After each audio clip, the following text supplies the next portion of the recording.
पर जागरूकता हो, स्वस्थ रहे सारा संसार। जनहित में कार्यरत है अपना ये सम्मेलन। मारवाड़ी सम्मेलन गुवाहाटी शाखा के कोरोना जागरूकता मिशन में आप सबका स्वागत है। आज हम विशेष रूप से चर्चा करेंगे किस तरह हम तनाव मुक्त हो सकते हैं और स्वच्छ जीवन आरोग्य हमें मिल सकता है। हमारे साथ है मनोवैज्ञानिक विशेषज्ञ रितु गुप्ता। रितु जी, ये देखा गया है जब भी कोई रोगी या कोई बीमारी घर में होता है तो उसके परिवार के सदस्य यार दोस्त एक दूसरे को सहायता करते हुए आगे बढ़ते हैं, किंतु कोरोना में अलग तरह के कुछ सरकारी निर्देशों के अनुसार अगर किसी को पॉजिटिव हो जाता है तो उससे एकांतवास या पृथकवास में ही रहना पड़ता है और उसको एकदम अलग ही रहना पड़ता है।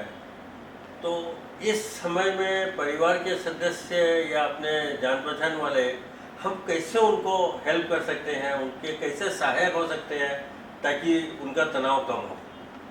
सबसे पहला बात तो माइंड को सब्स्टिट्यूट और डाइवर्ट करना। अगर आपके अंदर में कोई भी रोग है या आपके अंदर में कोई भी फियर्स है और मैं उसी के बारे में आपको बार बार बोलती रहूँगी तो क्या होगा? फियर तो कम नहीं होगा, उससे मैं और एडेड फियर आपके अंदर में डाल रही हूँ। तो कहीं ना कहीं मेरे को आपको उससे डाइवर्ट करना है।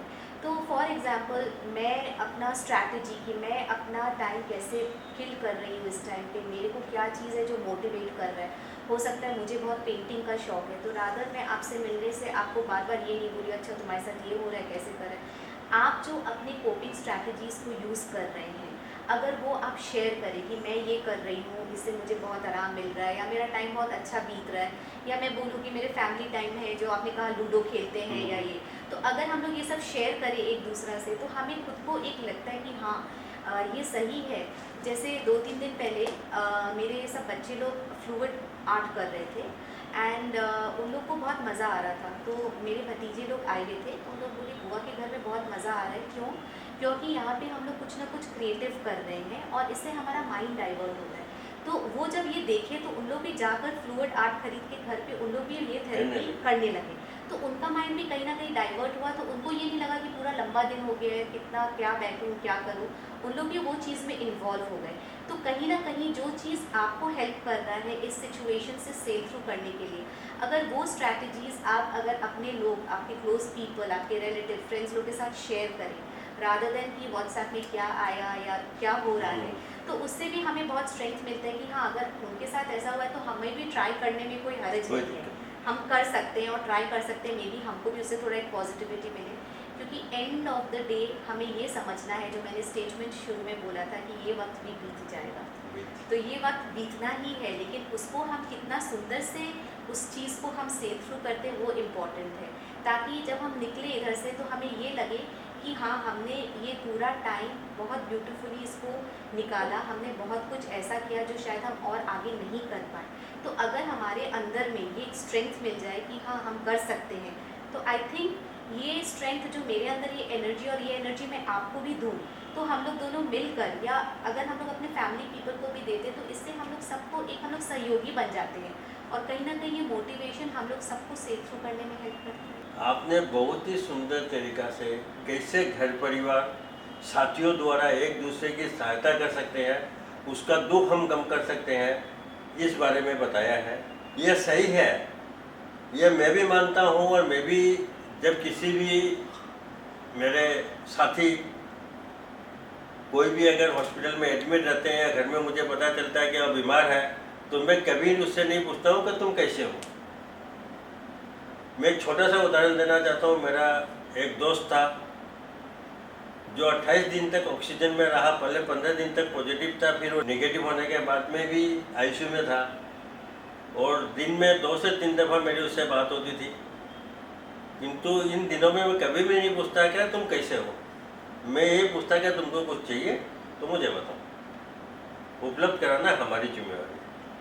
तो तो आई थिंक समहाउ ये माइंड डाइवर्ट होता है उनका भी। ये स्वाभाविक है। ये माइंड आपने बहुत ही सही चीज़ जो है आज सबके सामने रखी है कि कभी भी हमें निगेटिव सोच किसी के भी लिए नहीं करनी चाहिए और नहीं बोलनी चाहिए। जब अगर एक जन ये 5 जन को बोलते हैं कि ये तुम गधे हो तो उसको सोचना पड़ता है कि क्या मैं सचमुच गधा हूँ। तो यही चीज़ आज जो बीमार व्यक्ति है उस पर भी लागू है। ऋतु जी अभी सामने फेस्टिवल सीजन यानी त्योहार ही त्योहार आ रहे हैं। दुर्गा पूजा भी है, लक्ष्मी पूजा भी है, दीपावली भी है और उसके पश्चात भी सर्दियों तक ये त्यौहार चलते हैं। इस त्यौहार में अगर किसी को कोई भी तरह की बीमारी हो जाए, चाहे कोरोना हो चाहे और कुछ हो, उसमें हम उस बीमारी का तनाव कैसे कम कर सकते हैं? सबसे पहला बात तो हमें अपने आप को स्ट्रॉन्ग रखना होगा कि हमें बहुत ज़्यादा बाहर से जो हमें दिख रहा है कि हमें यहाँ जाना है, जब तक ज़रूरी नहीं हो हमें घर से निकलना नहीं चाहिए। जो हमारे लिए मेजर्स, प्रिकॉशनरी मेजर्स गवर्नमेंट ने लगाया है उस चीज़ को हमें फॉलो करना चाहिए। फॉर एग्ज़ाम्पल सबसे पहला बात मास्क। बहुत बार ऐसे भी हम लोग देख रहे हैं कि लोग बोलते हैं कि मास्क लगा रहे हैं, लोग सही तरह से मास्क भी नहीं लगा रहे हैं। हैंड को वॉश करना, सैनिटाइज करना, सोशल डिस्टेंसिंग मेंटेन करना जो बहुत जगह मेंटेन नहीं हो रही है। आई थिंक एज ह्यूमंस ये हमारा रिस्पॉन्सिबिलिटी है, अपने लिए नहीं बल्कि पूरे वर्ल्ड के लिए, कि हम अगर अपने प्रिकॉशंस खुद लेंगे और हम दूसरा को हेल्प करेंगे तो आई थिंक वो हमारे लिए बहुत बेटर होगा। तो ये सर्टन जो प्रिकॉशनरी मेजर्स जो इम्पोर्टेंट है इसे तो हमें लेना ही चाहिए और ज़रूरत पड़े तभी बाहर निकलो, नहीं तो घर में भी सेलिब्रेशंस हैं। ये एक अलग तरह का सेलिब्रेशन रहेगा जहाँ आप सिर्फ फैमिली के साथ इंक्लूडेड हैं और उनके साथ भी आप बहुत कुछ सेलिब्रेट कर सकते हो। तो ये once in a life time I think एक अचीवमेंट है अगर आप पॉजिटिवली सोचो कि आप इस टाइम बाहर नहीं निकल के पूरा सेलिब्रेशंस घर में कर सकते हैं। तो आई थिंक उसका हमें लाभ उठाना चाहिए और घर में ही सेलिब्रेशंस करना चाहिए। आपने सही कहा। ये वास्तव में अगर देखा जाए तो ये कोरोना की देन है या अचीवमेंट समझे, जो हमें हर फंक्शन में हमारे हर परिवार के सदस्य को शारीरिक होने का मौका दे रहा है। चाहे शादी हो, विवाह हो, पारिवारिक फंक्शन हो, चाहे सामाजिक फंक्शन हो, खर्चे में भी कटौती हो रही है, समय की भी बचत हो रही है। अगर इसको हम पॉजिटिव वे में देखते हैं तो ये बहुत ही अच्छी चीज़ है।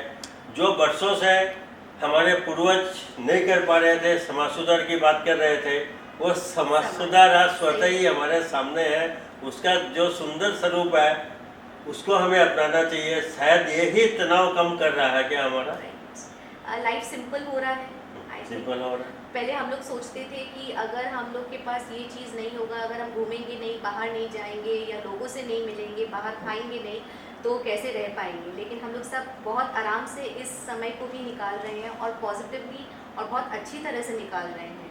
वेडिंग्स के भी अगर हम देखा जाए तो बहुत सिंपल हो रहे हैं। आई थिंक ये बहुत बड़ा एक लाभ है जो ये पैंडमिक हमें दिया है। तो सबका अपना अपना एक पर्सपेक्टिव रहता है, लेकिन बहुत तरह से ये बहुत ब्लेसिंग्स भी है कि हमें कहीं ना कहीं अपने लाइफ को फिर से रीस्टाइल करने का मौका मिला है, फिर से उसे वापस से डिफरेंट तरीक़े से जीने का एक मौका मिला। यानी 100 बात की एक बात यही है कि हम आज आडंबर मुक्त हो गए एकदम। तो जी आप जो मनोविज्ञान के विभिन्न बिंदुओं पर प्रकाश डाला है, मैं आशा करता हूँ जब भी किसी बंधु, किसी भी व्यक्ति को अगर इसकी मनोविज्ञान की सलाह की ज़रूरत होगी, आप उसे अवश्य उपलब्ध कराएंगे ताकि वो तनाव रहित होकर औरों को भी तनाव रहित कर सके। इसके लिए हम आपके आभारी हैं।